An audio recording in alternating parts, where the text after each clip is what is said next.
Please আমার ভুল ধরতে আসবেন না এই ব্যাপারে অন্তত। আমাকে আমার মতো করে বুঝে নিতে দিন। আচ্ছা, এখন একটা গুরুত্বপূর্ণ কথায় আসি। আপনি তো আমার সৌন্দর্যতা দেখে পছন্দ করেছেন। অ্যাকচুয়াল আমিটা কি সেটা তো জানেন না, তাই না? না, এখনো জানার সুযোগ হয়ে ওঠেনি। ওকে, ক্লিয়ার করি তাহলে। প্রথমত, আমি রোম্যান্টিসিজম শব্দটার সঙ্গে ভীষণ অপরিচিত। যেমন ধরুন, এই যে আপনার আমাকে প্রথম দেখাতেই ভালো লেগেছে, ভালোবেসে ফেলেছেন, অথচ পরপর দুইবার মিটেও আমার মনে আপনার জন্য কোনো ফিলিংসই তৈরি হয়নি, কোনো ভাবনার চিন্তা আসেনি। বিষয়টা শুনতে খারাপ লাগলেও সত্যি, আমি এক্ষেত্রে দুর্বল। আমি ইন্ট্রোভার্ট, এক্সট্রোভার্ট কম্বাইন্ড ব্যাগ। সবসময় হই হুল্লোড় বা আমাদ প্রমাদের মধ্যেও থাকি না, আবার একদম চুপচাপও থাকি না। পরিস্থিতি পরিবেশ অনুযায়ী নিজেকে প্রকাশ করি। আপনার কাছে বিষয়টা হয়তো আনইজি লাগতে পারে, যেমন আপনি আমাকে বলেছেন এই জায়গায় উচ্ছ্বসিত হও বা চুপ থাকো। আমি সেটা করতে পারলাম না, একটা অকওয়ার্ড সিচুয়েশন ক্রিয়েট হবে আর কি। আমি খুব আনাড়ি এবং ঘরোয়া কাজে অপটু একটা মেয়ে। সংসারের 19% বিষয়ই জানি না। আপনার কথা অনুযায়ী যেটা বুঝলাম, আপনি সংসারী মানুষ। এক্ষেত্রে হয়তো বিরাট সমস্যা তৈরি হবে। শেহরিনের কথা শেষ হতেই তৌসিফ লম্বা করে দীর্ঘশ্বাস ছাড়ে। পুনরায় চেয়ারে হেলান দিয়ে হেসে বলে, আপনি তো দেখছি জটিল মানুষ, চেহারা দেখে বোঝার উপায় নেই। এই জন্যই কিন্তু বলেছি গ্র্যাজুয়েশন কমপ্লিট করা শেষে সংসার ধর্মে মন দিন, এইগুলো সমস্যা দূর হয়ে যাবে। বাট বিষয়টা তো আপনি সিটিসাইজ করে দেখলেন। আপনি বিষয়টা সহজ করছেন না কেন? একটা ভালো ঘরোয়া মেয়ে দেখে বিয়ে করে নিন, সমস্যা সলভ। সরি, তৌফিক যাকে পছন্দ করেছে তাকেই সে বিয়ে করবে। আফটার অল এমন জিরো ফিগার সাথে সুন্দর মেয়ে পাওয়া কঠিন। আর সবচেয়ে বড় বিষয় হচ্ছে আপনি এখনো পর্যন্ত সিঙ্গেল, আই মিন। শেহরিন তীক্ষ্ণ দৃষ্টিতে তাকায় তৌসিফের দিকে। তৌসিফ শেহরিনের শক্ত চাহনি দেখে উচ্চ শব্দে হেসে বলে, কোনো পিছুটা নেই, এটা বুঝতে চেয়েছি। Please don't think about anything else. আপনার আর কিছু জানার আছে? না, আর কিছু জানার নেই। বিয়ের পর সব সমস্যা দূর হয়ে যাবে, এসব নিয়ে আপনার মোটেও ভাবতে হবে না। আপনার কিছু জানার আছে কি আর? না, এনাফ জেনেছি, আর কিছুর প্রয়োজন নেই। ওকে, তাহলে কালকে আসছি আপনাকে নিজের করে নিতে। শেহরিন ঘড়িতে সময় দেখে উঠে পড়ে। ব্যাগটা কাঁধে নিয়ে হাসি মুখে বলে, দেখা হবে। চলুন ড্রপ করে দেই আপনাকে। নো থ্যাঙ্কস, আমি যেতে পারবো। Sure? Why not, good bye. Shehrin bill মিটিয়ে পা বাড়ায় গন্তব্যের উদ্দেশ্যে। স্লাইডিং বোর্ড টেনে বাহিরে পা দেওয়া মুহূর্তেই এক পলকে ফিরে তাকায় তৌসিফের দিকে। বেচারা ফোন নিয়ে ব্যস্ত। ঠোঁটের কোণে বাঁকা হাসি বজায় রেখে সে কিঞ্চিত মাথা নাড়িয়ে দৃষ্টি ফিরিয়ে নেয়। তৎক্ষণাৎ বের হয়ে যায় ক্যাফে হতে। রাত 9টা, নিকুঞ্জ মহল। আর মাত্র 15-20 মিনিটের মাঝেই বাবার আগমন ঘটতে চলছে নিকুঞ্জ মহলে। সেই খুশিতে শেহরিন বারে বারে পথ দেখছে ছটফটিয়ে। ব্যালকনি হতে নিজের গেটটায় রেখেছে সূক্ষ্ম দৃষ্টি। কখন গাড়ির শব্দ হবে, কখন ফ্রন্ট লাইটের আলো প্রবেশ করবে ভেতরে। হাতে পরনের জামায় তার মশলার গুঁড়ো মাখানো। প্রায় 2 ঘন্টার চেষ্টায় বাবার জন্য সে স্পেশাল চিকেন কারি রান্না করেছে। যদিও ইনস্টেট হিসেবে গুরুত্বপূর্ণ ভূমিকা রেখেছে কাজু বুয়া, তবুও নিজ চেষ্টায় কোনো কমতি রাখেনি। কাজু বুয়া স্বয়ং তাকে ক্রেডিট দিয়েছে, আর এতেই মেয়ে মহা খুশি। অপেক্ষার নির্মিজিত রমণী এবার পায়চারি শুরু করে নিজ ঘরে। ব্যালকনিতে হাতে ফোন চেপে ধরে সে একটু পরপর সময় দেখে আর গণনা করে। আর এভাবেই কাটে কিছুক্ষণ। ঘড়ির কাঁটায় হেলে দুলে যখন 15 মিনিট পার করে 17 মিনিটে চলে আসে, ঠিক তখনই নিচ হতে আওয়াজ আসে গাড়ির প্রবেশের। শেহরিনের কর্ণকুহুরে পৌঁছায় তা। আর পৌঁছানোর সঙ্গে সঙ্গে হাতে থাকা ফোনটা বিছানায় ফেলে সোজা দৌড়ে চলে যায় নিচে। বাবা। রেজওয়ান সাহেব গাড়ি হতে নামতে না নামতেই কন্যা এসে তাকে পাকড়াও করে ধরে। নিজেকে সামলে স্নেহাতুর কণ্ঠে বলেন, ওরে পাগলি মা আমার, আস্তে আস্তে পড়ে যাবে তো। কতক্ষণ ধরে অপেক্ষা করছি তোমার জন্য, এত দেরি করলে কেন? রেজওয়ান সাহেব মেয়ের কথা শুনে অবাক হন। হাতের শার্ট তুলে ঘড়ির দিকে তাকিয়ে বলেন, কই দেখি মা, সময় তো ঠিকই আছে। দেরি করেছো। আমি অপেক্ষা করেছি মানে তুমি দেরি করেছো। অবুজ কন্যার কথা শুনে রেজওয়ান সাহেব অল্প বিস্তর হাসেন। কপালে আলতো চুমু এঁকে চুলে হাত বুলিয়ে দিয়ে বলেন, আচ্ছা বাবা, সরি তার জন্য। এবার চলো ভিতরে। চলো। রাতের খাবার সাজানো হয়েছে বেশ আয়োজন করে। স্বয়ং শাহিদা বেগম আজ নিজ হাত লাগিয়েছেন কাজে, তবুও সেটা টুকটাক প্লেটিং এর ক্ষেত্রে শুধু। বাকি রান্নাবান্নার দিকটা কাজু বুয়াই সামলিয়েছে পুরোটা। আর শেহরিন তৈরি করেছে একটা আইটেম। অন্য দিন হলে মিসেস শাহিদা একটুকু করতেন না, কিন্তু আজ শেহরিনের বাবার উপস্থিতিতে নিজেকে কর্মমুখী নারী হিসেবে পরিচিত করতে তার এই টুকটাক নড়াচড়া। হয়েছে আর দিতে হবে না। অনিভা, তুমিও বসে যাও। না মামি, আপনি বসুন, আমি সার্ভ করছি। বাচ্চা মেয়ে বলে কি, তুমি পারবে নাকি সার্ভ করতে? বসো বসো। শেহরিন বাবার সামনে মামির আজকে এত ভালো রূপ দেখে কিঞ্চিত ঠোঁট কামড়ে হাসে, মনে মনে উচ্চারণ করে, কানাবগির মা গিরগিটির মতো রং এত তাড়াতাড়ি পাল্টে ফেললো কি করে? আমি সার্ভ করতে পারি না তাই না? কালকে রাতে কি জমের ভূত এসে তোমাকে সার্ভ করে দিয়ে গিয়েছিল? এত নিখুঁত অভিনয়ের জন্য তোমাকে অস্কার দেওয়া উচিত। মামুনি, তুমি অনিভা আপুকে বলেছো কেন সার্ভ করতে পারে না? আপু নিজেই তো প্রতিদিন খাবার সার্ভ করে দেয় আমাদের। আরশের মুখ ফুলিয়ে কথায় শাহিদা বেগমের ঘাম ছোটে। কড়া চাহনি নিক্ষেপ করতে গিয়েও যেন করতে পারেন না।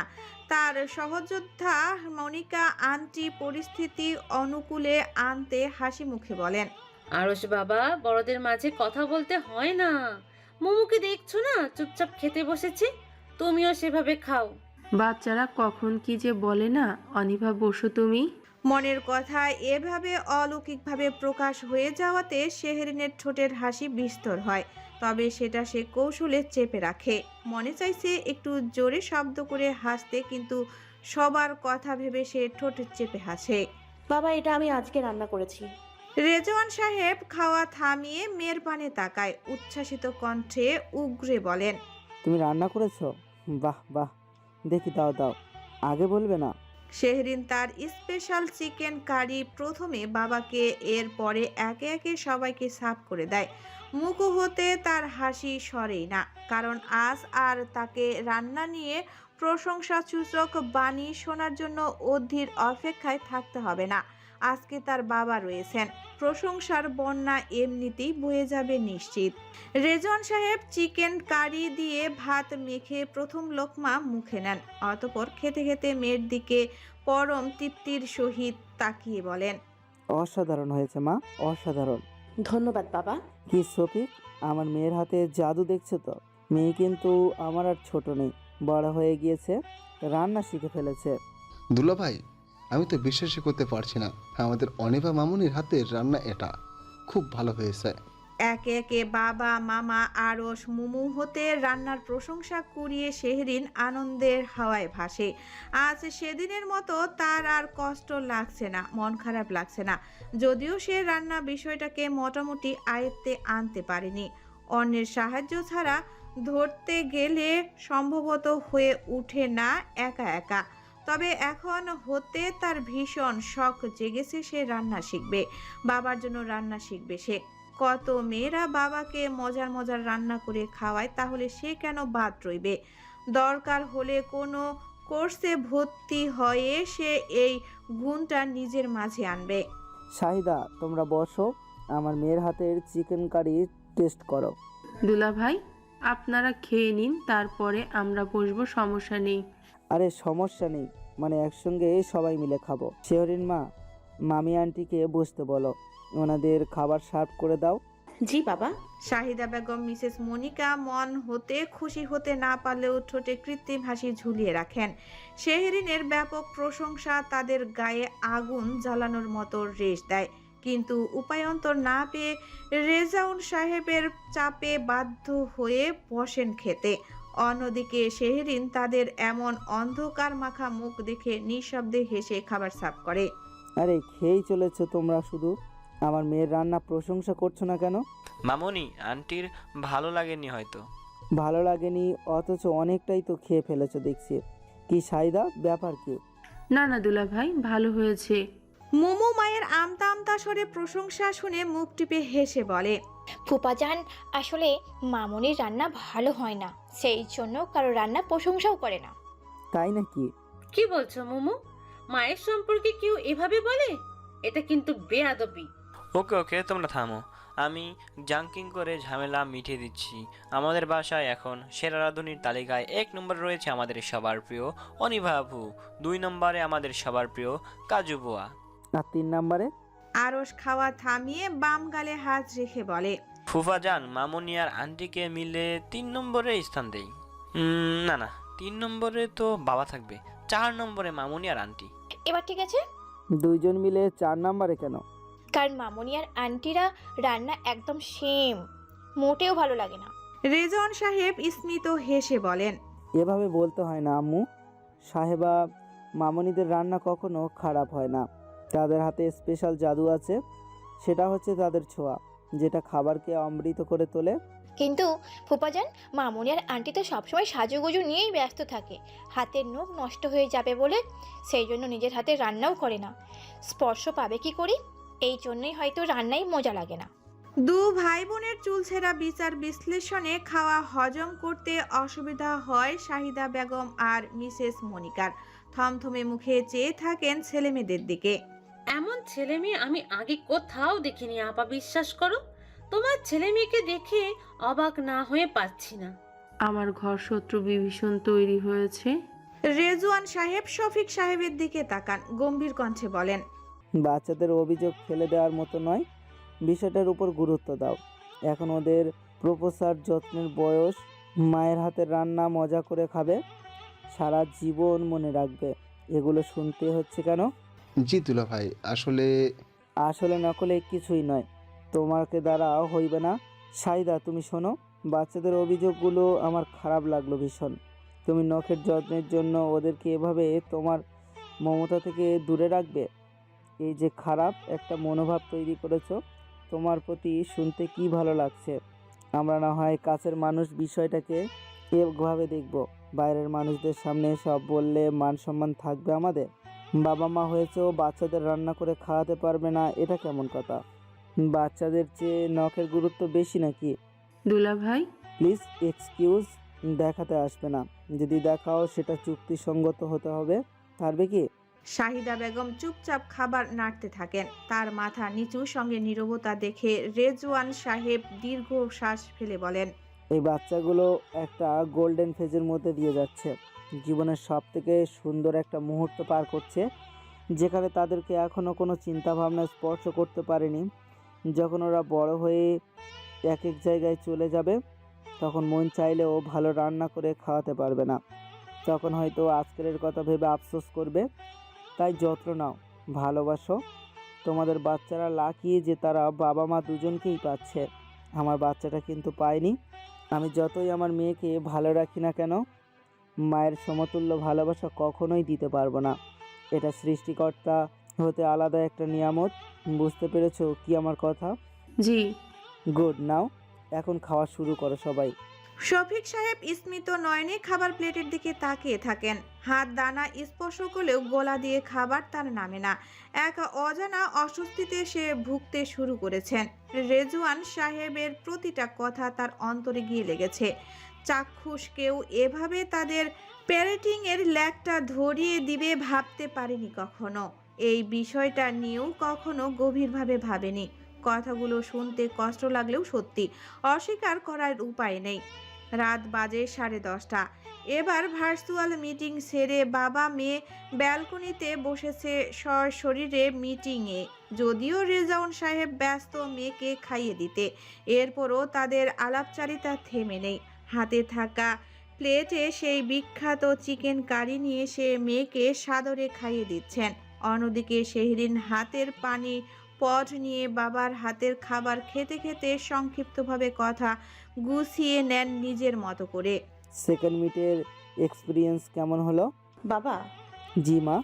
আমি আজকে তোমাকে পুরো ঘটনার কিছুই বলতে চাই না। খুব ছোট করে জাস্ট দুটো কথা বলতে চাই। আশা করি তুমি এটাই বুঝবে। রেজওয়ান সাহেব ভাত মাখাতে গিয়ে হাত থামিয়ে ফেলেন। যে মেয়ে তাকে কোনো কিছু হলেই সেটার আদি অন্তর সব বিস্তারে বর্ণনা করে, সে কি না শুধুমাত্র আজকে দুটো কথার মধ্যে সীমাবদ্ধ থাকবে? বিষয়টা কি জটিলতার পর্যায়ে চলে গিয়েছে, নাকি মেয়ে হ্যাজিটেট ফিল করছে? এর মধ্যে হয়তো কিছু একটা হবে। নরম গলায় মেয়ের দিকে তাকিয়ে বলেন, ঠিক আছে মা, আমি চেষ্টা করব তোমাকে বোঝার। বলতে পারো তুমি। শেহরিন 2 ঢোক পানি খেয়ে নেয়। ওয়াটার পটটার মুখ লাগাতে লাগাতে ঠান্ডা গলায় বলে, জনাব তৌসিফ সাহেব একজন উচ্চশিক্ষিত এবং উচ্চ পদস্থ কর্মকর্তা, তবে তার মনুষ্যত্ববোধ, বিবেচনাবোধ এবং দৃষ্টিভঙ্গি অত্যন্ত নিম্ন এবং অগ্রহণযোগ্য। তিনি বইয়ের জ্ঞানে শিক্ষিত, কিন্তু মানুষ হিসেবে নয়। আর নাটা কি এখনই করে দেব? শেহরিন কথা শেষ করার আগেই থেমে যায়। বাবার দিকে তাকিয়ে সে নির্মল হাসি হাসে। সুপারম্যান বুঝে ফেলেছে তাকে ইতিমধ্যেই। রেজওয়ান সাহেব মেয়ের মুখে লোকমা তুলে দিতে দিতে বলেন, কালকে না করে দিলেই হয়ে যেত না ওনাদের শুধু শুধু আশাটা? কি করে না করতাম বাবা কালকে? উনি আমাকে বাসায় পৌঁছে দেয়নি বিকজ কাজে আটকা পড়ে গিয়েছিল। আমাদের চোখে এটা দায়িত্ব জ্ঞানহীনতা, কিন্তু মামা মামি কিংবা আরাফাত আঙ্কেলের চোখে কি তাই? তারা তো ক্যাডার সাহেবকে পীর মনে করেন। আর তোমার কাছে থেকে যখন রিজন শুনতে চাইবে, তুমি মোটেও এই একটা কারণ দেখিয়ে তাদের দমাতে পারবে না বাবা। আমি একটু হলেও চিনেছি তাদের। তুমি আজকে ওনাকে ডেকে কি? আমি ওনাকে আজকে ডেকেছিলাম মূলত সার্বিকভাবে পর্যবেক্ষণ করতে। প্রথম দিনেই তার প্রতি আমার নেগেটিভিটি জন্মেছিল। আমি সেটাকে উৎস অবস্থায় রেখে আবারও দেখা করেছি। অ্যাজ আ রেজাল্ট আমি ক্যাফে হতে বের হওয়া মাত্র সিদ্ধান্ত নিয়েছি এটা এখানেই শেষ করা উচিত। আর কোনোভাবেই সামনে আগাতে দেওয়া সম্ভব নয়। এখন যদি সবাই আমাকে কারণ জিজ্ঞেস করে, আমি যথাযথভাবে প্রকাশ করতে পারবো। আমি তার সাথে আজকে দেখা হওয়ার আগ মুহূর্ত অবধি একটা দায়বদ্ধতার মধ্যে ছিলাম। এক মামি মনিকা আন্টি আমাকে বারবার বলছিলেন মামার সম্মান জড়িয়ে আছে, আমি যেন সেটা বিঘ্নিত না করি। এমনকি মামা নিজেও তাই বলেছিলেন। 2, ওনার বাবা তোমার সাথে কথা বলেছেন প্রচণ্ড আগ্রহী হয়ে। সো আমি একটা মাত্র কারণ দেখিয়ে না করে দিতে পারি না। এটা লজিক্যালিও যায় না। বহু মিটিং বের করতে পারবেন তারা। Good work. বাট তুমি শুধু আমাকে একটু বলো, তোমার যে তার প্রতি খারাপ একটা ইমপ্রেশন তৈরি হয়েছিল, সেটার মাত্রা কি আজকে আরও বেড়ে গিয়েছে? শেহরিন নিস্তব্ধ চোখে তাকায় বাবার দিকে, শান্ত গলায় বলে, একজন মানুষের প্রতি একজন মানুষের সামান্য কারণেও খারাপ ইমপ্রেশন তৈরি হয় বাবা। আমারও কালকে সেটাই হয়েছিল, জাস্ট ওনার দায়িত্ব জ্ঞানহীনতা দেখে। বাট আজকে আমি এই খারাপ ইমপ্রেশনটাকে সরিয়ে মেইন 3টা রিজন বলছি, যেটা আমাকে এই সিদ্ধান্ত নিতে হেল্প করছে। এক, ইমোশনাল ইনকম্প্যাটিবিলিটি। তার সাথে আমার মানসিক বোঝাপড়া, চিন্তাধারা এবং মূল্যবোধ টোটালি ভিন্ন। 2, communication discomfort. 3, misalignment of future goals. মানে সে ভবিষ্যৎ নিয়ে যে চিন্তাধারায় আছে, আমার পক্ষে সেটা মেনে নেওয়া কোনোভাবেই সম্ভব নয়। মেয়ের প্রখর চিন্তাধারা দেখে অভিভূত হন রেজওয়ান সাহেব। অবাক কণ্ঠস্বরে বলেন, তুমি তো দেখছি বাবাকে 3-0-তে গোল দিয়ে হারিয়েছে মা। God bless you. অনেক বড় হও। সেই সাথে এমন চিন্তাধারা বজায় রাখো যেন মানুষ তোমার করা নাতে দ্বিতীয় কোনো শব্দ উচ্চারণ করতে না পারে। ধন্যবাদ বাবা আমাকে বোঝার জন্য। বাবা মেয়ের চলমান কথা প্রবাহমান নদীর ন্যায় বইতে থাকে। সম্পূর্ণ ভাতটুকু পরম যত্নে খাওয়া শেষে তৃপ্তির ঢেকুর তুলে শেহরিন। আজ কতদিন পর বাবার হাতে ভাত খেলো সে। চট্টগ্রাম আসার পর এই প্রথম তার মনে হচ্ছে পেট মন দুটোই ভরল অবশেষে। এতদিন তো সে শুধু ক্ষুধার নিবারণ করছে, তৃপ্তি পায়নি কোনো কিছুতেই।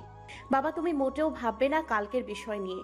বিয়ের বিষয়টা এসছে পারিবারিকভাবে, মামা মামির মাধ্যমে। তাই আমি চাই পারিবারিকভাবেই এটার সমাপ্তি ঘটুক। শুধু পরিবর্তন হিসেবে মামা মামির জায়গায় তুমি থাকবে। যদি ওনার সাথে আমার এমনই কোনো ভালো সম্পর্ক থাকতো, তাহলে আমি নিজেই বলতাম, নিজেই না করে দিতাম। বাট সেরকম কিছু হয়নি। আর বেশি কিছু না, তুমি শুধু পড়াশোনার বিষয়টা তুলবে, এটাই এনাফ নাকচ করে দেওয়ার জন্য। ঠিক আছে, তবে শোনো, আজকে তুমি যেমন নিয়েছো ক্যাডারের এক্সাম, কালকে আমি নিব নেতা সাহেবের এক্সাম। নেতা সাহেবের কথা উঠতেই শেহরিন এক দৃষ্টিতে বাবার দিকে তাকায়। রেজওয়ান সাহেব চোখ হতে চশমা খুলে পরিষ্কার করতে করতে বলেন, আজকে দেখা হয়েছিল কি? মিস গিয়েছে? হুম। Excuse me? মানে না, মানে ভালো হয়েছে দেখা হয়নি। শিওর? নয়তো কি? আজকে দেখলাম আসার পথে থাকে। শেহরিন খানিকটা কৌতূহলী চোখে তাকায় বাবার দিকে, অতঃপর অন্যমনস্ক ভাব ধরে জিজ্ঞেস করে, কোথায়? তোমাকে বলবো কেন? এক্সকিউজ মি, আমি কি শুনতে চেয়েছি নাকি? আমি এমনি জিজ্ঞেস করেছি। রেজওয়ান সাহেব বসা ছেড়ে উঠে দাঁড়ান, চোখে চশমা পরে শার্ট টান করে বলেন, এমনি জিজ্ঞেস করেছো জন্যই বললাম না, সত্যি সত্যি জিজ্ঞেস করলে নিশ্চয়ই বলতাম। কি যে দেখলাম। কি দেখেছো? এমনি এমনি জিজ্ঞেস করলে আমি উত্তর দিই না। শেহরিন বাবার চালাকিতে পড়ে গ্যারা কলে। বেহুদা মন শুধু শুধু তাকে বিরক্ত করছে। সে জানতে চায় না, কিন্তু তার মন তাকে ছাড়ছে না। শুনতেই হবে যেন। কি দেখেছে বাবা? আরশি মুদের মতো কোনো মেয়ে? উফ বাবা, সত্যি সত্যি জিজ্ঞেস করেছি, এবার বলো। রেজওয়ান সাহেব ঠোঁট চেপে নিজের হাসি দমান। যাওয়ার পথে পিছু ঘুরে বলেন, দেখলাম নেতা সাহেব একখানা সুদর্শন পুরুষ। বাবা চলে যেতেই শেহরিন ভেবাচাকা খেয়ে পড়ে। এভাবে বোকা বানালো বাবা তাকে। ছি, কি ভাবলো? হুট, সব দোষ এই মনের।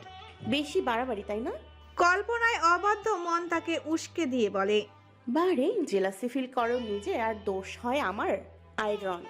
শুক্রবার বিকেল 5টা। সূর্য ধরণীতে স্ফুরিত হলেই সাথে সাথে বাড়ে বেলা। মধ্যাহ্নকে কাটিয়ে আসে অপরাহের পালা।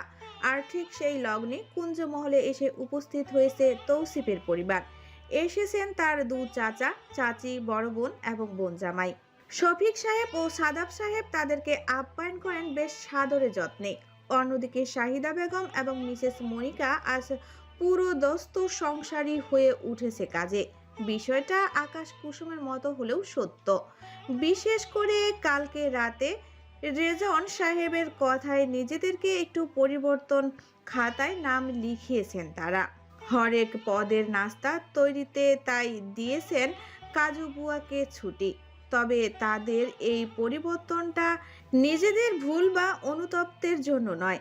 এর পিছনে আসল কারণ শেহরিনকে যথাসম্ভব এই বাসা হতে তাড়াতাড়ি বিদায় করা।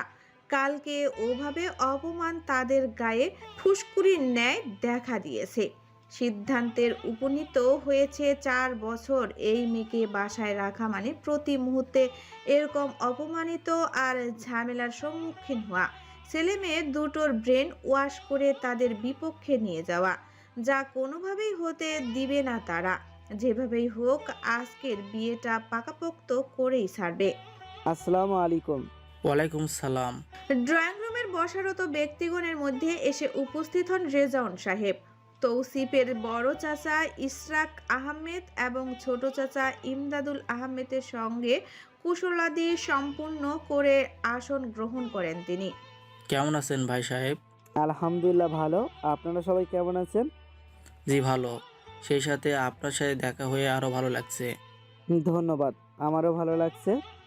শায়লা, উনি হচ্ছেন আমাদের হবু বৌমার বাবা। আচ্ছা। ইশরাক সাহেব তার গিন্নিকে রেজাউন সাহেবের সঙ্গে স্বল্প পরিচয় করিয়ে দিয়ে বলেন, আমি হচ্ছি তৌসিফের বড় চাচা আর ইমদাদুল হচ্ছে ছোট। ইজাজ মানে তৌসিফের বাবা আমাদের মেজো ভাই। ওর ছোট মেয়ে বর্তমানে আমেরিকায় আছে, সেখানে বেড়াতে গিয়েছে পত্নীসহ। তবে গিয়ে তো ভাই ভীষণ আফসোস, ছেলের মেয়ে পছন্দ হয়েছে, বিয়ে করবে অথচ তারা দেশে নেই। আমাদেরকে তো এক প্রকার জোর জবরদস্তি করে পাঠিয়েছে আজকে। অবশ্য তৌসিফও কম আবদার করেনি এক্ষেত্রে। এতকাল হাজার মেয়ে দেখে পছন্দ হয়নি, অথচ দেখুন আপনার মেয়ের কি ভাগ্য, এক দেখাতে আমাদের ছেলে পছন্দ করে ফেলেছে তাকে।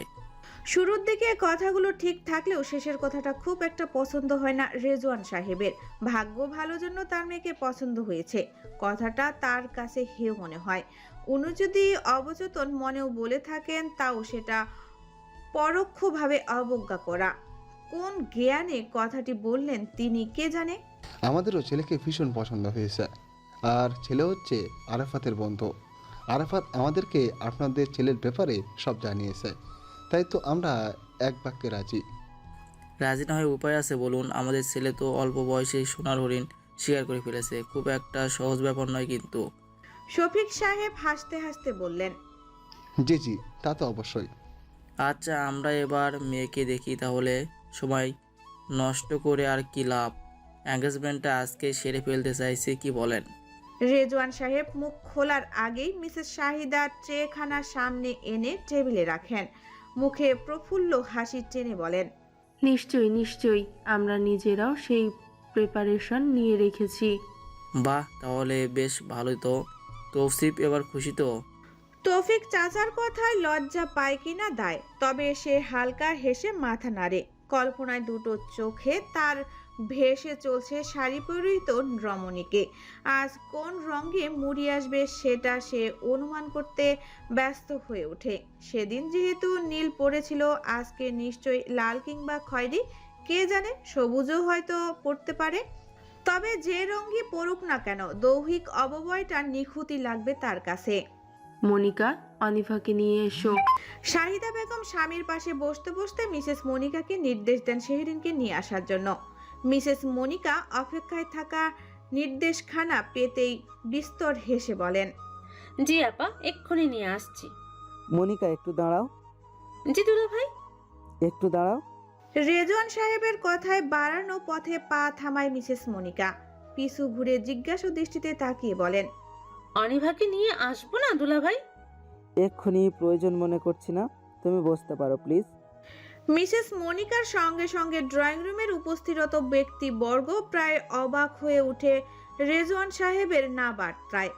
একে অপরের করে স্বল্প সেকেন্ডে মুখ চাওয়াচাওয়ি। জনাব ইশরাক আহমেদ নিজের ভেতরের প্রশ্ন দমাতে না পেরে জিজ্ঞেস করেন, কোনো সমস্যা নেই ভাই সাহেব? জি না ভাই সাহেব, কোনো সমস্যা নেই, আপনারা প্লিজ ব্যস্ত হবেন না। মেয়ের যখন আসার সময় হবে তখনই নিশ্চয়ই আসবে। আমরা তার আগে একটু আলাপচারিতা সেরে নিই নিজেদের মতো করে। এত তাড়াহুড়োর কিছু নেই, আপনারা প্লিজ নাস্তা করুন।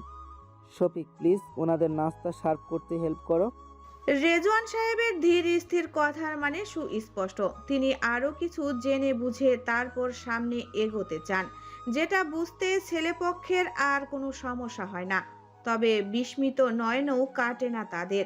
সোনার হরিণ ছেলে তাদের, মেয়ে পক্ষ হয়ে এত বাস বিচার, বিষয়টা তাদের প্রত্যেকের মুখে অসন্তুষ্টির ছায়া ফেলে। বাস বিচার যদি কিছু করতেই হয় তবে সেটা তারা করবে। মেয়ের বাবা কেন? আঙ্কেলের বোধহয় আমার ভাইকে নিয়ে এখনো মনে সংশয় কাটেনি, তাই হয়তো ভরসা পাচ্ছে না। রেজওয়ান সাহেব মুখে স্বল্প হাসি বজায় রেখে ঠান্ডা স্বরে বলেন, সংশয়ের কিছু নেই মা, তবে জানারও শেষ নেই। কোনো কাজ তাড়াহুড়ো করে করতে নেই, এত ভুল হওয়ার সম্ভাবনা অনেক বেশি থাকে। ভুল? জি ভুল। আমাদের ছেলের মধ্যে কোনো ভুল ত্রুটি দেখতে পেয়েছেন কি ভাই সাহেব? ভাই সাহেব, আমরা মানুষ বিচার করি না, যেটা একটা নতুন সম্পর্ক গড়তে অত্যাধিক প্রয়োজন সেটা নিয়েই কথা বলি। ইশরাক সাহেব চায়ের কাপটা টেবিলে রেখে কিছুটা সংশয় মিশ্রিত চাহনি নিক্ষেপ করে বলেন, জি বলা যায়। কাঙ্ক্ষিত অনুমতি পেতেই রেজওয়ান সাহেব সরাসরি তৌসিফের দিকে নজর দেন। স্নেহাতুর কণ্ঠে বলেন, আমার মেয়ের প্রতি বা মেয়ের বাবা হিসাবে আমার প্রতি তোমার কি কোনো চাওয়া পাওয়া বা জানার কিছু রয়েছে বাবা? হবু শ্বশুর হতে সরাসরি প্রস্তাবে তৌসিফ খানিকটা বিস্মিত হয়। সংযত কণ্ঠে প্রতি উত্তর দেয়, না আঙ্কেল, জানার কিচ্ছু নেই, অলৌকিক। আর চাওয়া পাওয়া বলতে আপনি খুশি হয়ে আপনার মেয়েকে যা দিবেন সেটাই। আমার নিজস্ব বাড়তি কোনো চাওয়া পাওয়া নেই। আফটার অল আপনি যেটা দিবেন সেটা তো আপনার মেয়েরই থাকবে। তৌসিফের উত্তরে বেজায় খুশি হয় তার পরিবার।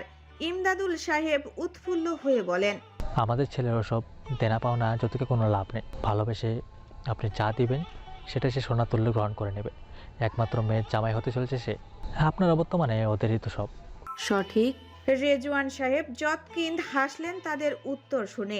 এতটুকুই তিনি বুঝতে সক্ষম হন এরা ইনডিরেক্টলি কথা বলতে বেশি পছন্দ করে।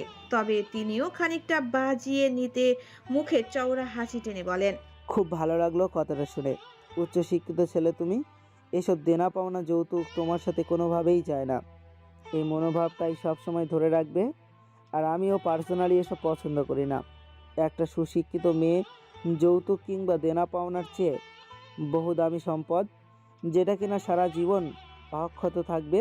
একটা সুন্দর পরিবার গড়তে যার অবদান সব থেকে বেশি থাকে, তার চেয়ে দামি আর কী বা হতে পারে? ভরি ভরি স্বর্ণ কিংবা অর্থ দিয়ে তাদের মূল্যায়ন করা বোকামি। গধূলির সময়ে সন্ধ্যা না নামতেই তৌসিফের পরিবারের মুখে নামে আমাবস্যার ন্যায় অন্ধকার। ইশরাক সাহেব তৌসিফের দিকে এক পলক তাকিয়ে জোরপূর্বক হেসে বলেন, জি ঠিক বলছেন, বিষয়টা আমরাও সমর্থন করি না। তবে ভালোবেসে কেউ কিছু দিতে চাইলে সেটা নেওয়াটাও উত্তম। এই ধরুন, আপনি আপনার একমাত্র জামাইকে যদি আপনার ঢাকা শহরে একটা বাড়ি লিখে দেন ভালোবেসে। সে যদি সেটা না নেয় আপনার কি ভালো লাগবে বলুন? এমনও হতে পারে আপনি এই কারণে হয়তো অপমান বোধও করলেন।